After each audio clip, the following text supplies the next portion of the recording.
శ్రీమాత్రే నమః. Welcome to our channel times భక్తి. ఇలాంటి కళలు రావడం వల్ల దురదృష్టానికి గురి అయ్యేటువంటి పరిస్థితి. ఇలాంటి కళలు పదే పదే మనకు రావడం వల్ల దురదృష్టానికి సంకేతం. జీవితంలో రానున్నటువంటి కష్టాలకు ఇది తెలియజేస్తుంది అని మనకు అడగడం జరిగింది.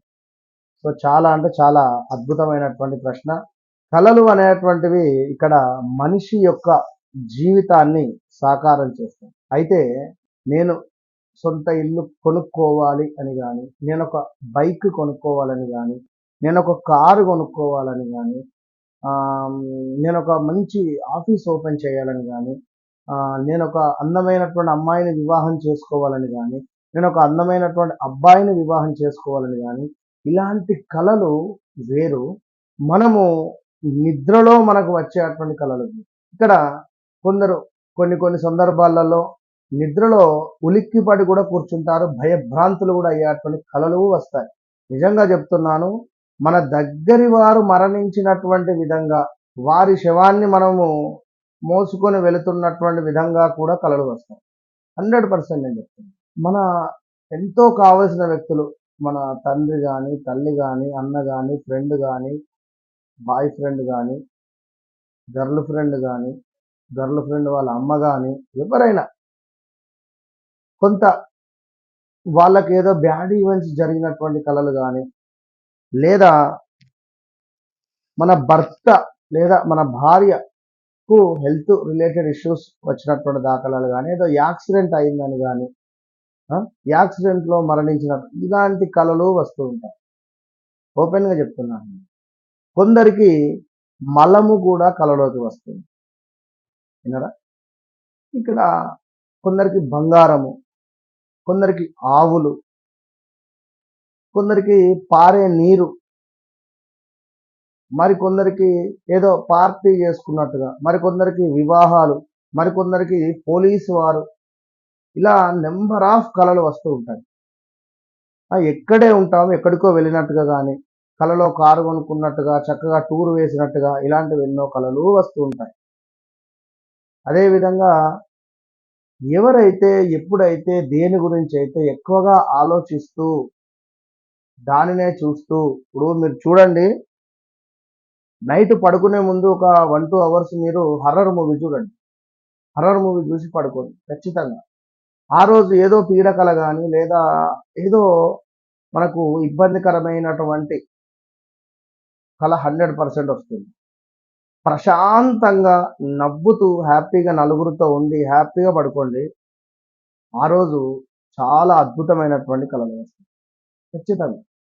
ఇక్కడ స్వప్న శాస్త్రం అని కూడా మనకుంది. బల్లి శాస్త్రం ఏ విధంగా ఉందో, పంచాంగం ఏ విధంగా ఉందో, అదేవిధంగా స్వప్న శాస్త్రంలో మరి కొన్ని విషయాలు మనకు చెప్పడం జరిగింది.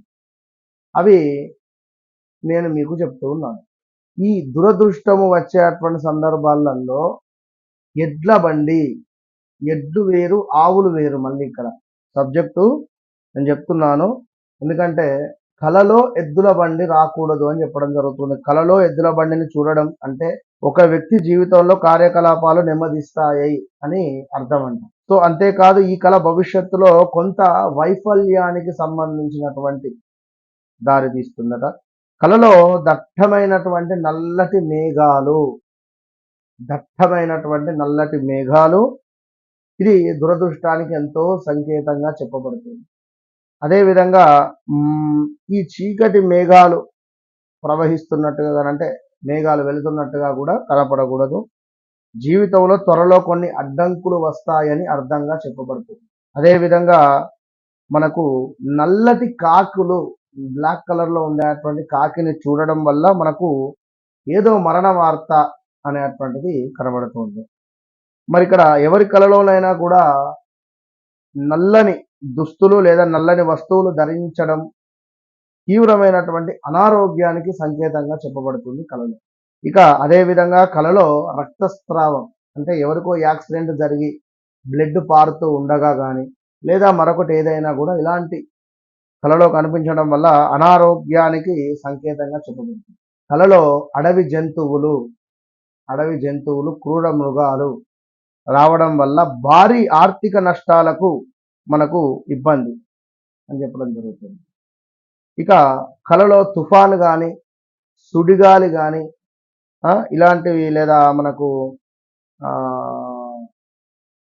కొంతమేర అల్లర్లకు సంబంధించి ఇప్పుడు ఈ యొక్క యుద్ధాలు కానీ లైక్ ఇలాంటివి రావడం వల్ల మనకు దురదృష్టం మిమ్మల్ని నీడలా వెంటాడుతుంది అనేటువంటి సంకేతం. ఇంకా చంద్రగ్రహణము, సూర్యగ్రహణము ఇవి కూడా మనకు కలలో కనపడొద్దు. ఇవి రావడం వల్ల జీవితంలో తీవ్రమైనటువంటి సమస్యలకు మనము గురి కాబోతున్నామని అర్థం. అంతేకాకుండా పక్షులు ఎగురుతున్నట్టు కనిపించిన, రామచిలుక కనిపిస్తే మంచిదే, నెమలి కనిపిస్తే మంచిదే, కానీ కొంతమేర పక్షులు ఎగురుతున్నట్టుగా కనిపించకూడదు అని చెప్పడం జరుగుతుంది.